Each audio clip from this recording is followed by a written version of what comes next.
those of you who are listening to the podcast of this briefing, this is the orientation briefing for the second cohort of the WHO Scholar Level 1 certification on Immunization Agenda 2030. So this is really a lot of practical information for participants in the course, but it also may also be of interest to listeners and viewers who are joining us from all over the world via our live stream or via the podcast.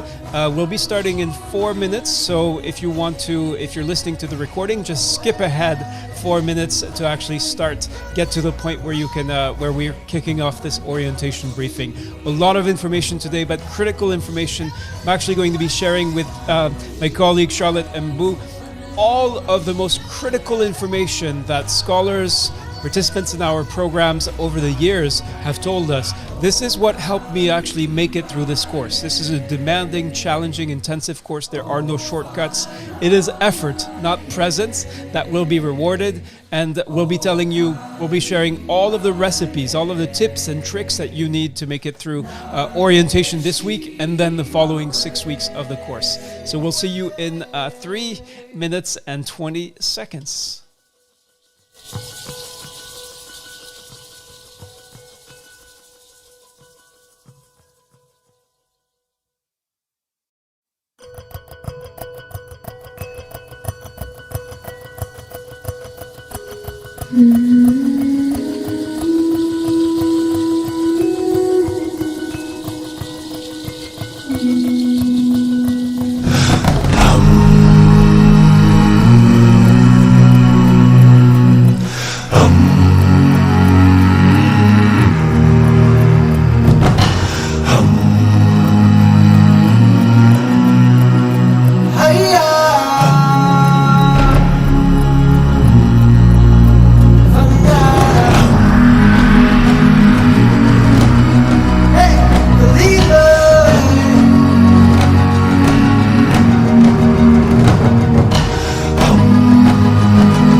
Greetings from Geneva, Switzerland. I'm Reda Satki from the Geneva Learning Foundation. I'm here to welcome you together with my colleague Charlotte Mbu to this orientation briefing for the WHO Scholar Level 1 certification around Immunization Agenda 2030, the strategy adopted by all of the member states of the World Health Organization, and will be providing today for course participants a technical briefing. So really all of the information you need to make it through orientation week, which is what you as learners are going through this week, and to prepare you for the coming 6 weeks of intensive work to produce a project suitable for implementation aligned to IA2030, an action plan. Before I go any further, let me welcome Charlotte and say, for those of you who are not course participants, we do share this, we do live stream this orientation briefing. There will be future cohorts offered by the World Health Organization. And Charlotte, how many times did you have to apply before you were accepted into your first WHO Scholar course? Hello, everyone, and thank you, Reda. I'm actually laughing because I got to apply for the Global Routine Immunization Strategies and Practices course, that's the GRIPS course, 4 times. That's 2 cohorts for English, 2 cohorts for French, before I got accepted for the first course, that's the Data Improvement Planning Level 1 certification course by WHO. That's the course I got accepted for. So All right. So for those of you who are watching the live stream, this should give you a sense, do not give up. And for those of you who are in the room attending what is, for course participants, a mandatory briefing, I want to highlight that last week we had what we call the onboarding discussion group. So, and in this case, we saw actually more people absent, more learners who were not there for that discussion group. I want to strongly encourage you. This is attendance is mandatory. It is a criterion for certification. Do not be disappointed. And there is a mechanism if you have a legitimate reason for absence. This has been explained to course participants, but again, this is a rigorous course. I do want to offer a round of applause to the 103 scholars who attended the onboarding week discussion group. So you can see the names here. If you don't see your name right away, don't panic. We do recognize your participation and appreciate those of you who are here. Yes. All right. So remember, this is a marathon. So this is an intensive course. It is effort that is going to be rewarded, not simply participation. So, or not simply attendance, but attendance is a key step. Now, if you did not attend last week's briefing, make sure that you did what we call the catch-up task. So there's a legitimate absence request form. Tell us why you missed it. We know that some of you are very busy, have completely legitimate reasons. And then the wonderful thing is you can watch that recording from last week, and there is a catch-up task. Charlotte has already shared in our Zoom studio the link to that catch-up task. Now, again, for those of you who have not fully understood, this is the purpose why we do this live briefing for orientation. Orientation week has started, and it is especially important for you to figure out, to orient yourself, literally, to figure out how to navigate this course, what you need to do when, and that's precisely what I'm going to focus on today, so that by the end of this orientation briefing, you should feel hopefully confident that you're not only ready to go, but you know what's going to happen, when, and how. Now, for those of you who are in the Zoom studio with us, please make sure you're making your messages visible to everyone, and that's by selecting the all panelists and attendees option. Now, many of you have already said hello, so that's wonderful. And again, today's briefing and onboarding is a little bit different. We have a lot of information to share with you, but you will see in the coming 6 weeks, this discussion group will be the occasion when everyone in our learning community for this course comes together and shares to make presentations about the work that you are doing. So it is not passively listening to somebody lecturing. It is about presenting and then listening and giving feedback to your colleagues. So that's what the coming weeks are going to be about. You may have questions, and if you do, there is the Q&A tool, so make sure you make good use of that. Now, 4 things really with respect to our purpose today. You can see what they are here. And please just follow along. If I go too quickly, no worries. You can review the recording at your own pace, and you can review the slide deck as well to make sure that you are fully on board and that you're making your way through orientation tasks. Remember, last week was about onboarding, logging into the platform, figuring out a few things. This week is actually about getting small tasks done on a daily basis. But first, let's go back. And probably one of the most important tools is to join the Telegram announcements channel. So Telegram is just a little app, just like WhatsApp, but cleaner. There isn't all the spam and all the nonsense, or less of it. And so we use it to share important announcements with you. It's only announcements. It's not people chatting. There is an optional chat channel that you can also join, but that is optional. The most important thing is this is the best way to hear when is the next lightning chat, when is the next deliverable. Of course, you can also go to learning.foundation. And as we explained last week, that's actually if you really want to filter out all the noise, everything you need to do is found on learning.foundation now in the private area. So you need to log in to your private course area. Now, here is the problem, is that 52 scholars had still not logged into learning.foundation, the course website, by Tuesday. So by yesterday evening. So if you see your name on this list, there are some steps that you can take. Actually, let me see if I can... share before Charlotte does. Yeah, so there is a little YouTube tutorial that you can go through here. And you have received a message from an accompanist. So we explained in last week's onboarding meeting, but if you're behind and you didn't attend that, you may be saying, what's an accompanist? We're going to review. And there are accompanists in the room, basically alumni who've completed this course already and who are willing to help you.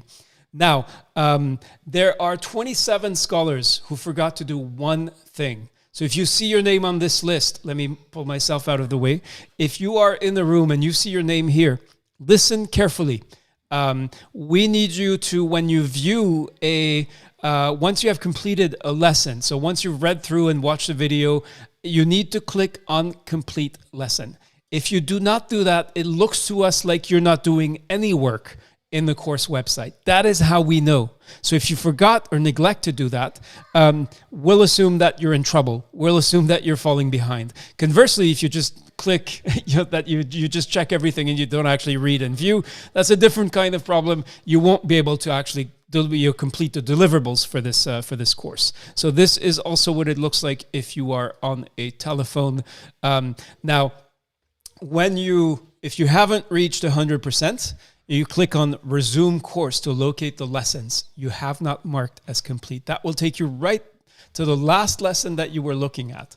Now, there are, and this is a good news, the 115 scholars who are making progress in learning.foundation. So again, I'm going to just, let's have some applause. It is difficult to juggle between so many competing priorities, so many different things that you're trying to get done. But remember your commitment to this course. You made a commitment. You were selected by the World Health Organization. More than 90% of applicants were not selected. And you have a unique responsibility for your country, for your national EPI team, for the expanded program on immunization in your country to actually go through this and really make that commitment to succeeding in this course. It is not a course. There's so many online courses out there. This is different. This is about the strategy for the entire decade. So please make every effort, and most of all, do not suffer in silence. I'm going to hand it over to Charlotte so she can tell you what Charlotte is an accompanist. Thank you so much, Reda. So, accompanist, that's a group of scholar alumni who have finished at least one course in the past and have volunteered to give you support.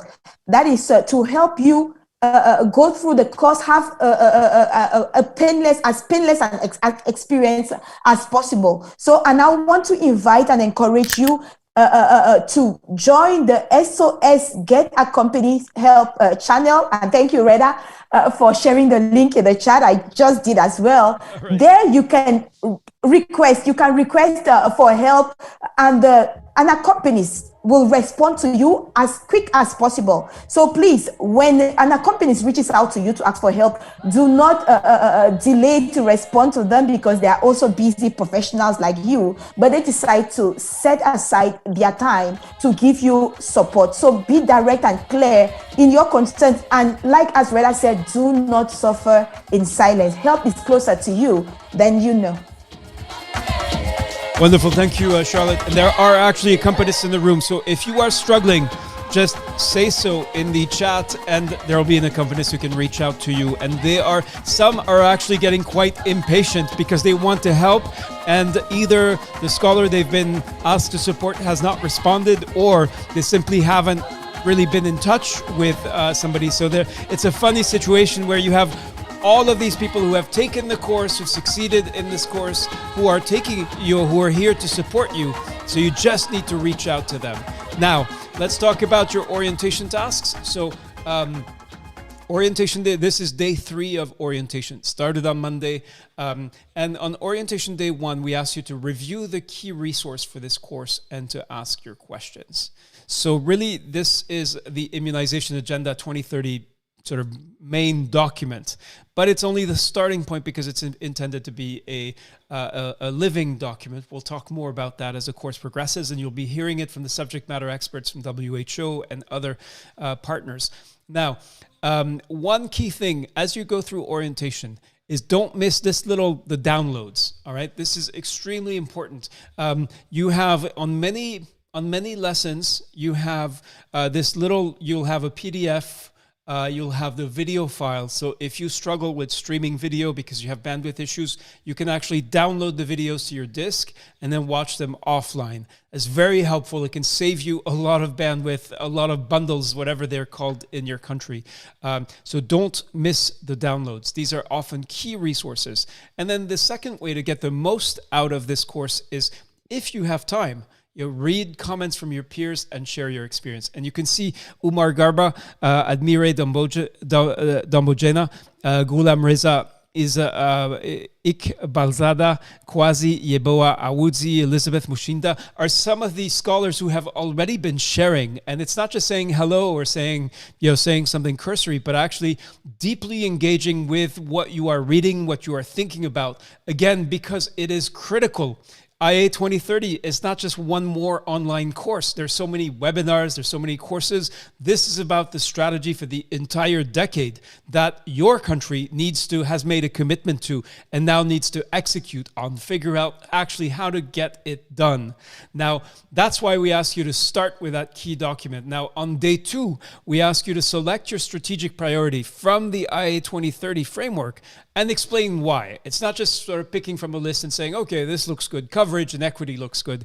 It's actually having a compelling rationale for why this is the strategic priority that is important to you. Now, some of you may say, well, actually, I have several strategic priorities, and I'm sure that's true. But in this case, we ask you to choose one. Prioritization is key to planning. So that is, now, if you haven't done these 2 orientation day tasks, they were supposed to be done on Monday and Tuesday. Don't panic if you haven't done them yet. It's okay, all right? You can catch up, and you'll find there are many opportunities to catch up. But the best, what we hear consistently from scholars who make it, who actually succeed in these courses, is be regular, be diligent, check in every day, figure out what you want, what you need to do, and then get it done. That is really one of the keys. Now, there are 7 strategic priorities in IA2030. You need to choose one. And then again, if you have the time, you read the comments.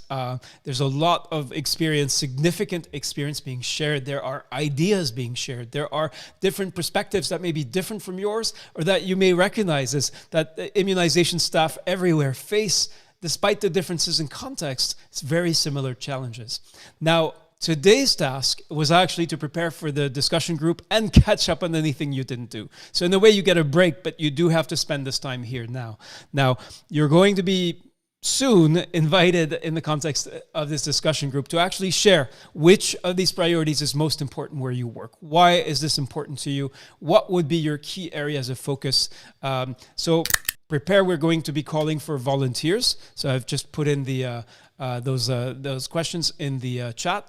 This discussion group is about discussion, and it's not about what I'm doing now, which is giving you critical information. We need to do this so that we can get to the good stuff, so that we can get to the point where we are sharing experience, presenting to each other, giving and receiving feedback. Now, what will you do tomorrow? You're going to download and review the most important resource in this course, and that is what we call the rubric. This is the guidance or checklist, and it tells you what is the main project in the course, what actually needs to be in that main project.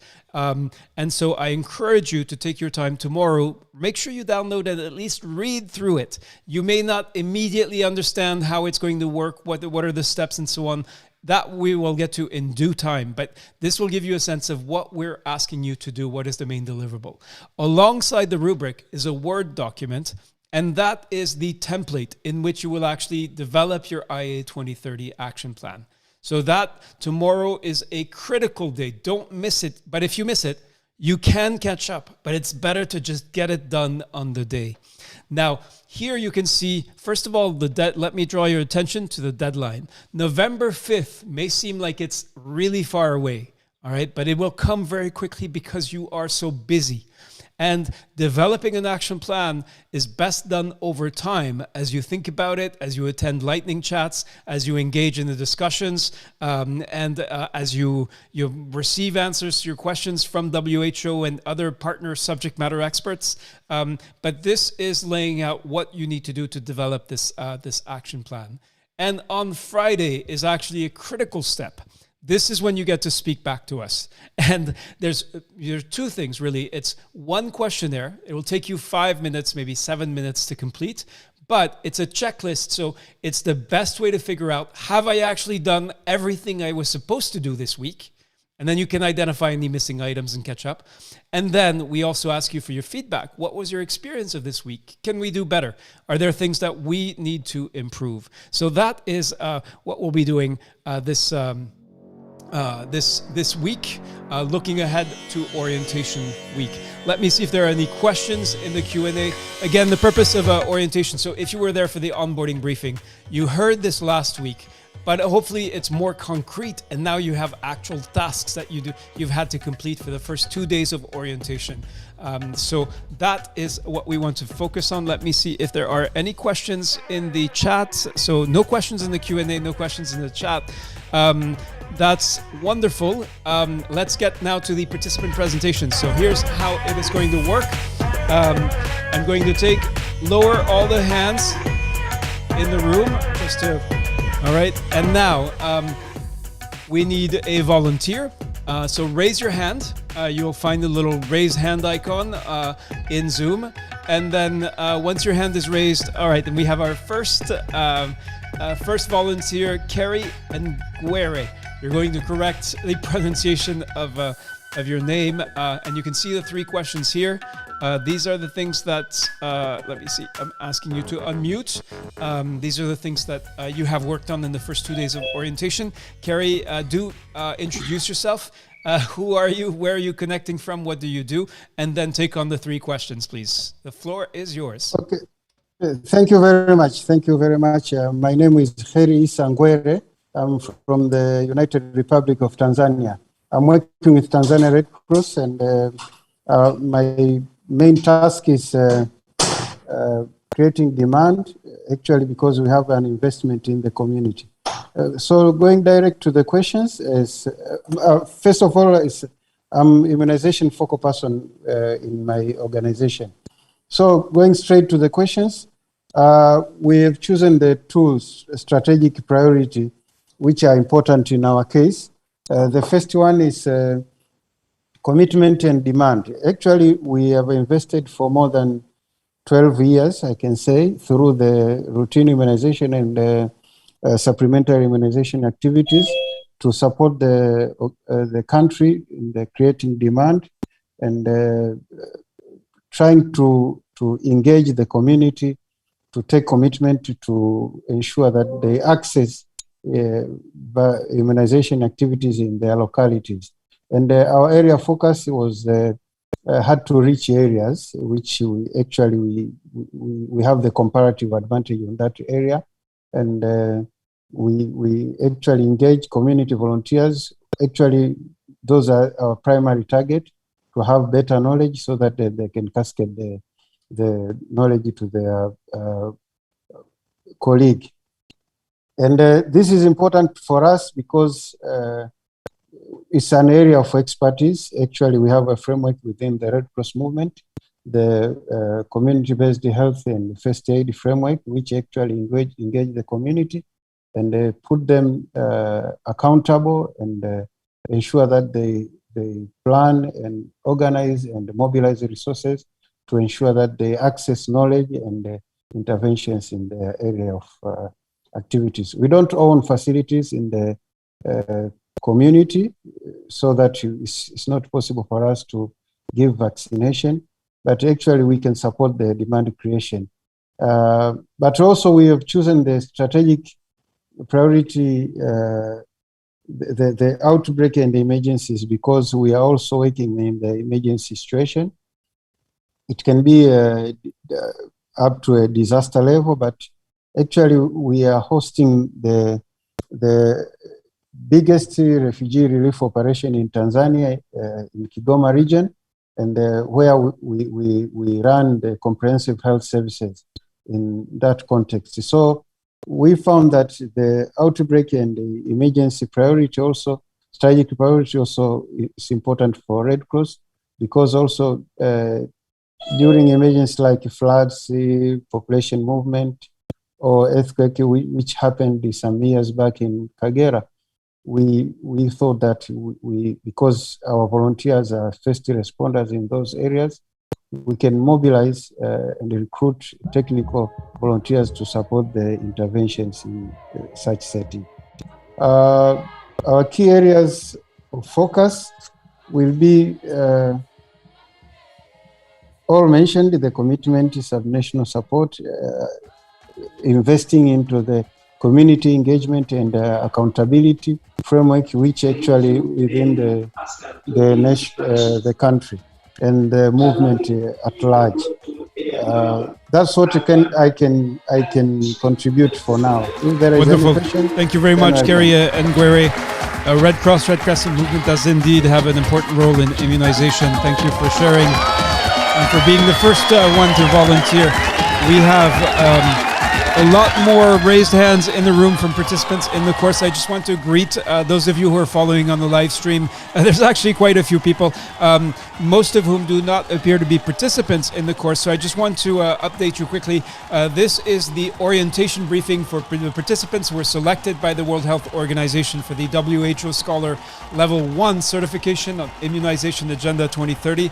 What you're listening to now are participant presentations. They have thought about the IA2030 strategic priorities, and they're now sharing their first sort of prioritization of which priority is important to them. Charlotte, would you like to select our next presenter? We have several hands raised. Yes, well, that would be a pleasure for me. So I'd like to invite Ashraf Abdo. Ashraf Abdo, if you can go ahead and unmute yourself to answer the 3 questions. If not, yes, please go ahead. Yes, hello. This is Ashraf, please go ahead. Wonderful, Ashraf. Don't forget to introduce yourself, city and country, organization, what you actually do, where you're connecting from. And then you can tackle the questions. Thank you. My name is Ashraf Abdo. I'm from Sudan. I'm health associate in the UNHCR Gadarif, which is eastern of Sudan.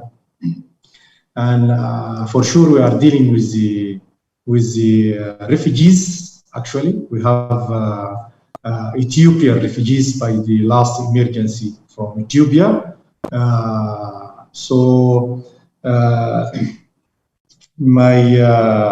My strategies is the emergency and the outbreak. Actually, here we are dealing with the refugee situation, and also we're dealing with the emergency, actually.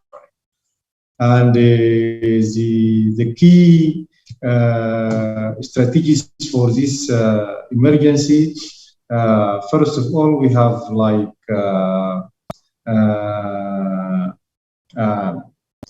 this area of East Sudan is the endemic of cholera outbreak. This is one. The second thing now also the COVID-19 also is still going on, and also we have hepatitis E. So there are many kind of emergencies and outbreaks. So we already concentrate more about the cholera vaccine last time, because when we received these refugees, and also now we are focusing on the COVID-19 vaccination. Last round we used like AstraZeneca, and then also for the second round we are using. But unfortunately, one of the issues now, the availability of the vaccine. This is for the last time. So it was not all the refugees was covered by the vaccination, as well as the host community actually here. But for cholera vaccine, I think the coverage was like more than 80%, which is good also, because during the rainy season, this is one of the areas that cholera was very expected here in these issues.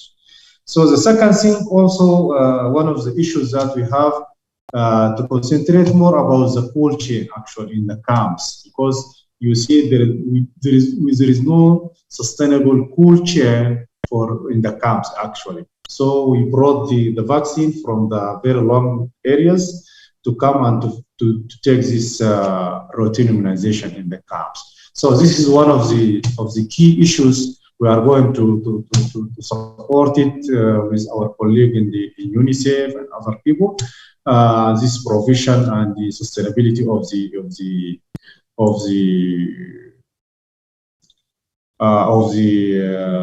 routine immunization, specifically by improving the issue of the cold chain. The third thing, I think also one of the key issues is the community participation and community engagement actually in the issue of the rain, awareness, and the issue of the supporting any kind of community outreach also. So because we need to increase the coverage by routine immunizations during the refugees, specifically the under 1 years, and also the pregnant woman, and also all the targeted group by immunization. So I think this is the strategic areas that we are going to. Thank you very much indeed. Ashraf Abdo, good to hear from you. Charlotte, who is our next presenter, please? Right now, I would like to invite Lilian Mulungie, Reda. Lilian, if you are hearing me, please go ahead and unmute yourself. Lilian Mulungie. And sorry for those who are having issues with connectivity, you can comment on the choices, the strategic priorities chosen by our peers in the chat, or you can also use the chat to answer the questions. So over to you, Lilian. Thank you very much, Charlotte. My name is Lilian Dinda. I am calling in from South Sudan. I work as a maternal and child health coordinator for International Rescue Committee, and I have chosen strategic priority 3, which is where we're looking at coverage and equity. And it's just the objective is just to extend immunization services to reach the 0 dose and under-immunized children and communities. So in South Sudan, I'm sorry, Lilian, there seems to be a problem with your microphone, or either background noise or something that keeps clicking or getting in the way, making it difficult to hear you. Could you check and see if there's any way you can improve that? We would love to hear from you, but it's difficult. Are you able to hear me now? That's a little better. There's still a kind of clicking sound. It sounds like, or something, maybe your microphone is rubbing against something. I don't know, but please, we need to be able to hear you clearly. And I also want to say to to your colleagues, to your peers in the room, as you listen to Lilian, and some of you have done this, tell us in the chat. You can write your comments. What is your feedback? What do you think of her choice of strategic priority? What do you hear? Do you recognize her situation as similar to your own? Over to you, Lilian. We're listening intently. Okay, thank you. I have moved into a more quiet place. I hope this is much better now. Yes, indeed. So I must say I was really confused whether to choose strategic priority 3 or strategic priority 5, whereby 3 is coverage and immunity, equity, or the one that deals with outbreaks and emergencies. Because South Sudan seems to really need both of them as one of the priorities. But I'll choose strategic priority 3 because I think if immunization services are extended to regularly reach the 0 dose, using country-specific strategies and contexts, then we are definitely going to reach to be able to have minimal outbreaks and to have minimal emergencies. In South Sudan, we can see a situation whereby it's a mixed form of problems, if I must say. Reaching 0 doses becomes a bit difficult because of different kind of populations. We have IDPs, we have persons who are living further away from functional health facilities. We have inequities that are disaggregated because of data. We also have issues that surround people who are living in specific groups of people, like cattle raiding camps or cantonment areas. We also have a low skill deliveries at the health facilities. So if you have women who are giving birth, a good percentage of women who are giving birth away from health facilities, then it means that even our initial start of immunization would be low. So, and the strategies probably, we also have, as much as we think we have South Sudan having refugees in other countries, we also host refugees who are coming in from Sudan. So it's a multi kind of areas that we would need to focus. We also have populations on the move with the refugees who are going out and also coming in. That also is challenging to have an accurate denominator in South Sudan. And therefore, you find that at the end of the day, you're not really able to track who have received these doses and who are being calculated as the 0 dose. So we would be looking at maybe something that we consider in this would be how to be able to coin in the gender approach to make sure that also sexual and reproductive health services are in tandem with immunization services, so that you can have a wider reach of persons who are seeking, or rather children who are supposed to receive their first doses and their second doses of different antigens.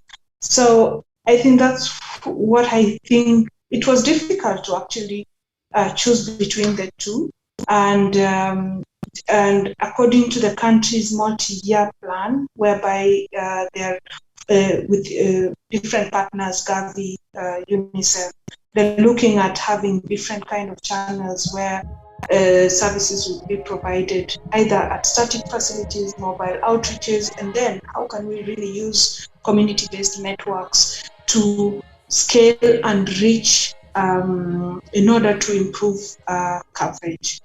I think that's what I have for now. So thank you. Over back to you, Charlotte.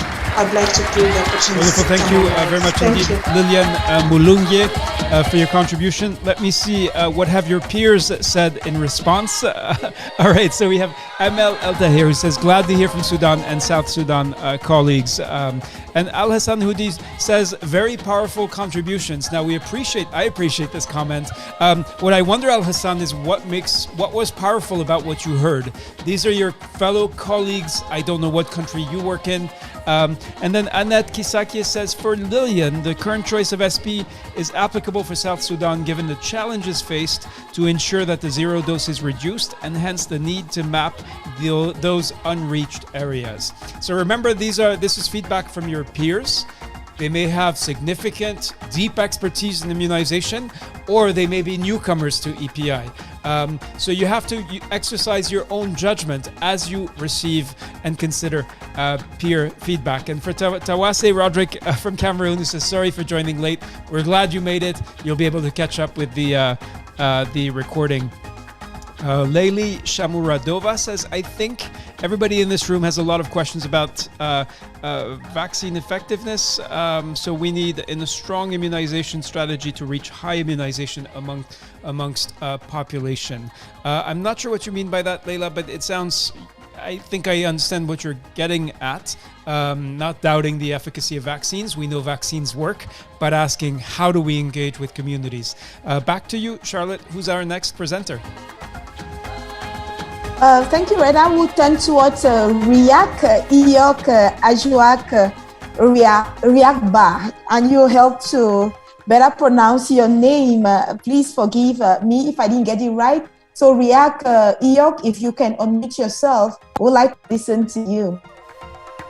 All right, I don't see Riak reacting. Riak. So in case reacting. maybe... Yeah, so if Riak is not yet ready, we can take Hussein Mustafa. Reda, his hand has been raised for quite a while now. All right, let's go Hussein Mustafa. to Hussein Mustafa, yeah. And please, I forgot one really important thing. Tell us if this is your first scholar course or if you know Lum. In some cases we know you, but in other cases we don't. Just wanted to make sure that you feel especially warmly welcomed if this is indeed the first time you're taking a course like this. Hussein Mustafa, welcome. The 3 questions before you, don't forget to introduce yourself and answer my question on the side about whether if you're new to the community and the family. Yes, Reda, thank you. Good morning from Canada. It is 7:30 here. So my name is Hussein Mustafa. I'm a medical doctor and immunization specialist working for more than 16 years. I work 11 developing countries with WHO and UNICEF. Currently, my duty station is Eritrea. I'm working as a child health specialist. My major focus, routine immunization is strengthening, new vaccine introductions, and I'm providing technical support to the Ministry of Health, and I'm working together with WHO in the country office. So of the 7 strategic priority, I have chosen priority number 3, which is coverage and equity. Let me give a short briefing of Eritrea. Eritrea is one of the best performing country in the ISRO in terms of quality and quantity. And we are reporting more than 98% full immunization coverage of the 8 basic antigen, and it has been proven by the coverage evaluation survey, and which usually conducted every 2 to 3 years.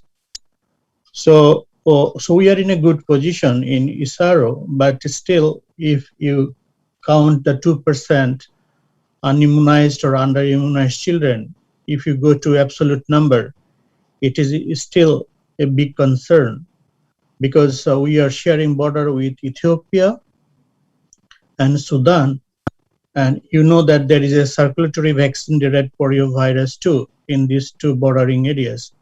So those 2% of the children who are under-immunized or maybe 0 dose, we don't know. So to protect Eritrean children from the vaccine preventable diseases from the bordering countries, so we are deeply concerned about the 2% of the children where they are located. So that is our main priority as of now. And for your information, Eritrea is eligible country for getting funding from Gavi on the name of coverage and equity. And we have already received funding 1 year ago, and we are working to implement the coverage and equity. So this is one of the things. And in addition to that, we have also funding from the Japan, which is called JICA. Also, it is for the comprehensive cold chain as well as integrated primary healthcare support. So our main focus is to reach the 2% of the children where they are located, to sustain the immunization gain of Eritrea. As you know that Eritrea is polio-free for a long time, so we want to sustain the gain, as well as there is no measles outbreak in this country for the long term. And last year there was a sporadic outbreak at the border areas of Ethiopia and Eritrea. Those community are not belongs to Eritrea, but we from Eritrean sites, we conducted outbreak response immunization for the people who infiltrate from Ethiopia to Eritrea, and this outbreak has been stopped. So considering all the factors which is prevailing at this moment, so that is why my choice of a strategic priority is coverage and equity. So what would be the key areas of focus? But the key area of focus for this coverage equity will be how to reach those community. It can be zero dose community, and it can be zero dose children based on Penta 1 as an proxy denominator, as Dr. Nandi told yesterday, Praveen Nandi. So our our main focus will be how to reach them. And to give a background of Eritrea, it is bordering, as I said, that Ethiopia, Sudan, and Red Sea bordering with Yemen, but there is no movement that much compared to Ethiopia and Sudan. And currently the ongoing situation in Ethiopia, as my Sudanese, one of the colleagues told that they are receiving some of the refugees in Sudan. So far we don't have any data about the refugees which are coming from Ethiopia to Eritrea, but there is still a risk to get those type of people in the country. So whatever it is, those children belongs to Eritrea, about 1 to 2% of the total population. Our total population in Eritrea about 3.5 million, and under one population is 100,000. So if you calculate 1% of 100,000, that could be the under-immunized. But I will not say there is no zero dose children. Certainly there can be, but I can undoubtedly say that there is no zero dose community in Eritrea, because it has been proven by the vaccine preventable disease report. We don't have any outbreak from Eritrea. So as I told you, the focus is how to reach them.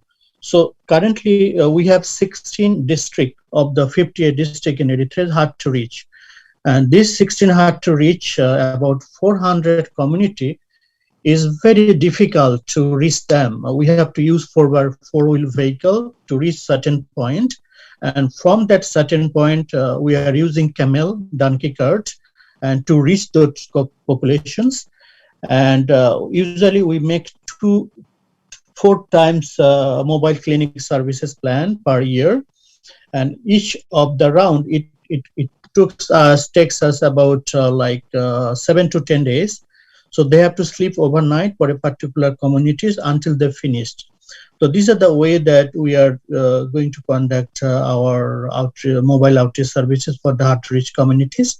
So as a part of coverage and equity, we have a plan that we'll conduct a red rec micro-planning workshops. And from that workshop, we'll do a mapping of the communities, actually where they are located, and involving the health workers of that particular health center. And we develop a micro-plan, and based on that, we'll make our strategy how to reach all of the children where they are located. So our objective is to reach every miles to catch every single children, because if 2% children left behind and 90% children protected, we cannot protect whole the Eritrea. So we try our best to reach every single children where they are located. There is no any resource gap at this moment. So we have enough funding from WHO, UNICEF, we have funding from Gavi, and also we have support from the JICA. So with this all of support, I think we'll be able to catch each of the children where they are located, and we'll be able to ensure coverage and equity in Eritrea. Okay. Thank you so much, Hussein. Yes. Hussein.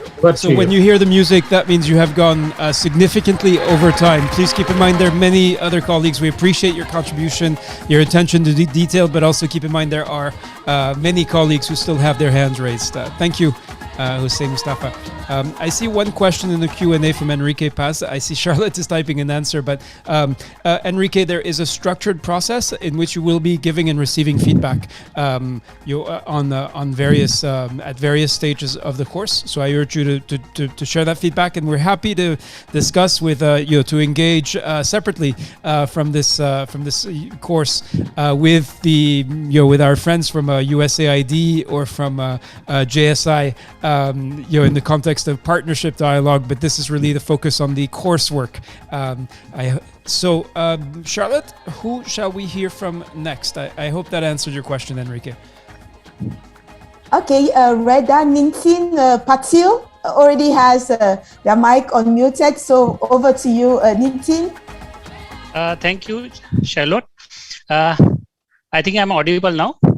Yes, loud and clear. Yeah, good afternoon all. This is Nitin. I am a medical doctor and now currently supporting the World Health Organization India.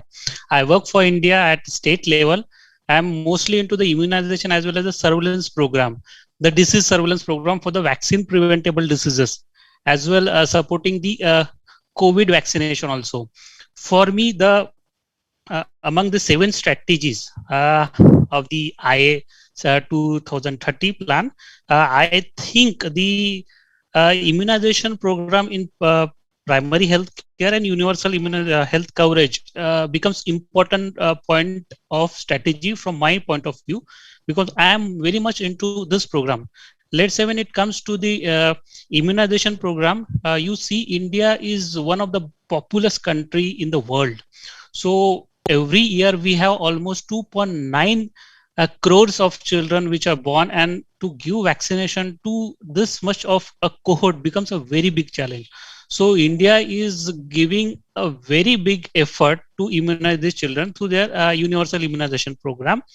And yes, there are many problems also that we cannot achieve a complete 90% of immunization. Let's say when we take a full immunization definition for a children, it is something like he has to get the BCG dose, the birth OPV dose, 3 doses of OPV, 3 doses of Penta, and 1 dose of measles at the age of 9 to 12 months. So we say this child is a fully immunized child. So he will be not vulnerable to the specific diseases.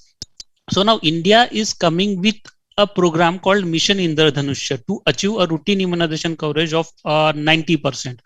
So what this is a very specific strategy where we do a survey, we ask the health worker to do a survey and just check out which are the children which are left behind, and we categorize them as left out as well as dropout children. So left out child will be the one who has never received any vaccine dose, and dropout will be the one who has left one of the other doses to complete the full immunization. So in this way, the whole country goes for the mission in the Dhanusha, and they go for the immunization of this type of selected children. So this becomes a supportive strategy to increase the full immunization coverage.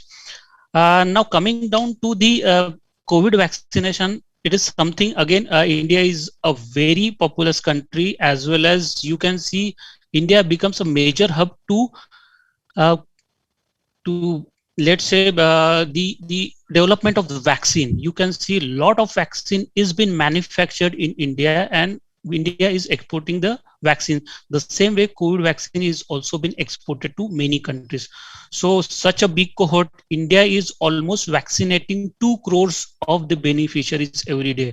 So there are many strategies which are on the way to achieve immunization, because once we achieve immunization, the more the people will be immunized, the more will be the immunity among the people, and the pathogen will not find a place to survive. Hence, immunization becomes a very big thing to achieve the primary health care as well as achieving towards universal health coverage. So this was about whatever strategies which are going into India. When we have a look at the key areas would be the childhood immunization, the challenges with respect to the human resources involved, then the policies in place, because for achieving a universal health coverage, a very good immunization, you need to have particular policies in place. And again, it has to be a demand generation thing also. So with respect to the strategy number 1, which is towards the immunization program in the primary health care and achieving a universal health coverage, these are the things which needs to be taken care of. And as we know, India is already on a right track, because when we take a look at the polio eradication strategies. You can see India has set a very big landmark, eliminating the polio cases, as well as achieving the polio free status. Means the entire Southeast Asia got a polio free certificate in 2014. So this is how it is, and I hope the immunization also is going good with other countries, and taking an example of India, we think we are on the right track, and will definitely do good. So thank you very much from my side. All right, thank you very much indeed. All right, we're now at the 50-minute mark. I think I want to, well, first of all, I want to welcome Alexandra Karik, who is supporting this course and providing significant subject matter expertise and experience. Alexandra, if I missed a specific arrangement, perhaps you were just in listening mode today, but I would like you to ask you to say hello, and if you have any feedback or suggestions or thoughts or guidance for the participants in the room, we'd love to hear from you. Thank you, Reda. Thank you for your kind words. I am indeed in listening mode today. I apologize for joining late. I was engaged in a different seminar. But what I have heard so far, I really like. It's really exciting to see that the focus is shifting subnationally. And this means that our participants have actually recognized the need to develop tailored strategies, and this is what we really want to see, because you will really need to prioritize the populations in the country that are currently not reached for various reasons, whether they are being hard to reach, or they are marginalized, or they are in conflict, or they are nomads, or moving across borders, or anything of a kind. So only when you reach those, your good and national coverage will be justified. So I would like to encourage you to go ahead, and I am really happy that I will be able to hear and learn from you, because I think the local solutions are really the best part of this work. Thank you very much, and keep up the good work. Thank you. Thank you, Alexandra Karik from WHO. Now, I want to acknowledge there are many of you who have actually shared in the chat, and this is a really great way to do it. You've shared your responses to the 3 questions, so let me see if I can go back and at least share your names. So I believe Bernadette Felix Regis may have been the first one to do it around SP2. Ramatullah Wafa then did the same. Dejene Hawa Buhari, Nitin Patil. Oh, those are actually feedback. Let me see if there are other. Rosina Feroz Ali believes that SP3 is important in Pakistan's context. Obed Philip Nuobe from Ghana chose strategic priority 5 and explained why. So I urge you to read what your colleagues are saying. And of course, you cannot just copy and paste. You have to do your own thinking and reflection about your context, your situation, in order to choose the strategic priority that you're going to be focusing on. Now, we have a key question. The one remaining for today's orientation briefing is what happens next week. So we went through the tasks that you have for this week. And really, here is your goal for week 1. And this is, you are going to receive your first assignment on Friday. Why do we do this? Because very often learners will only be able to carve out time on the weekend. That's very commendable.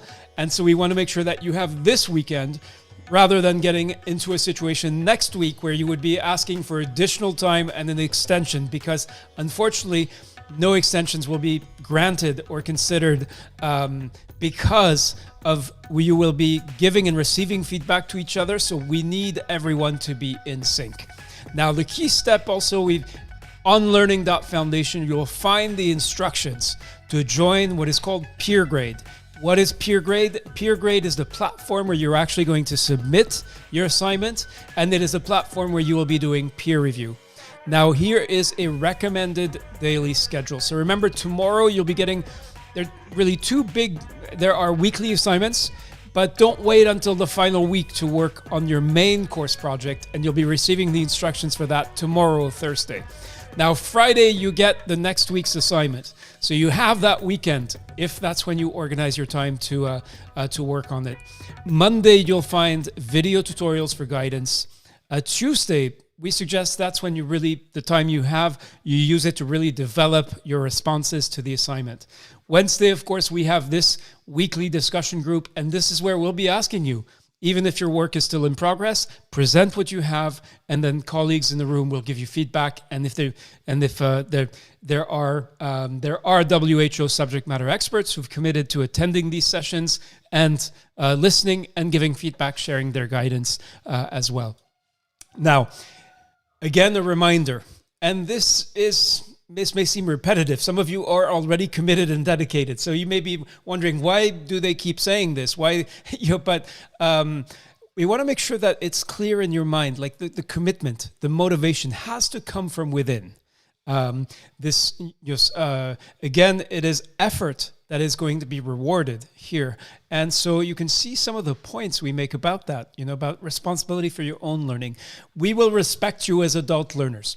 We want to encourage you. We wanted to show you how to navigate, how to onboard, how to orient yourself.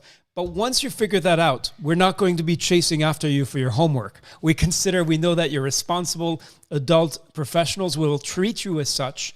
And that's what responsibility for your own learning means. Now, next steps. You have daily tasks that remain. Remember that on Friday, there's the checklist, so you can verify that you've actually done everything, and you can give us feedback. Tell us how we're doing, tell us how we can improve, and then you'll start working on your assignment 1, and you can start on Friday. You don't need to wait until the next week. And all right, so Annette Kisaki says, kindly clarify which actual date are we submitting this week's assignment. So you can see here, it is due. And again, this is all on learning.foundation. In your private course area, you'll find exactly this information, such as the deadlines, as well as in the slide deck. You can also review the recording. For example, if I spoke too quickly. And so it is basically midnight Geneva time. Be careful because the platform closes automatically. So if you haven't figured out what time it is when it's midnight in Geneva, what time it is where you are, and you submit at midnight your time, and it turns out to be you find the platform closed, again, we treat you as responsible adult learners. In the global course, figuring out the time zones is a key part of that. I love the chat, the exchanges going on between Rahula Habib, Anjana Penugandla, Joyce Muriti, Talil Ahmed, Sain Alang. Just want to acknowledge everyone's contributions here. And perhaps to close, we actually have 3 minutes remaining. Charlotte, I was wondering if perhaps we could ask an accompanist for their advice, especially someone, if you can spot someone who has, let me just lower all the hands. If there's an accompanist who just recently completed the first cohort of this course, who could share their advice for what's important during orientation week and then assignment 1. Charlotte, do you see anyone that we could call on? Actually, Joyce Muriti, that has been very active on the chat. We have Joyce with us. Let me see if we could just invite to unmute. It's like she's had to go off, so I'll invite. There's also Amel Altai from the Kingdom of Saudi Arabia. Yes. So Amel, I don't know if you're able to speak today. She is. Yes, hello Charlotte and Rida, and hello to everyone. Hello, Amel. We're getting you. Yes. What would be your advice? You have done this course. You are also a longtime scholar and leader in the scholar community. What would be the most important advice you can give to participants who are doing this for the very first time? Well, the first thing, they should keep in their minds that despite their busy schedule, they should never give up.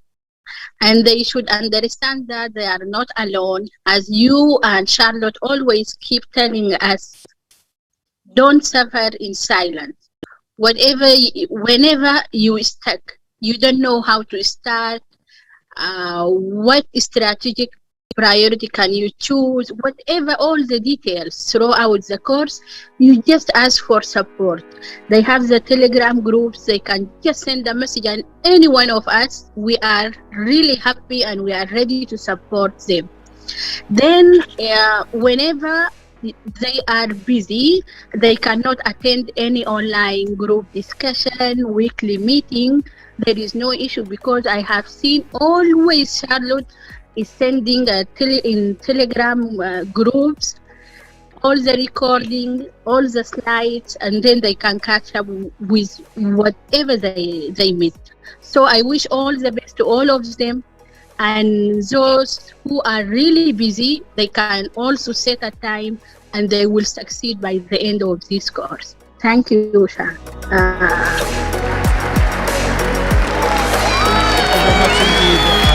Amel knows what she's talking about. She's done this course.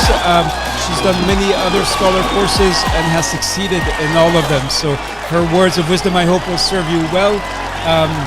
I want to thank Alexandra Karik for her guidance and feedback from WHO, of course my colleague Charlotte Mbu, and now that we're done, there are many people online who are not participants in the course who've been watching. Just want to thank you for joining, and I'm going to play back some of your comments now that we're done with this. Thank you, and goodbye.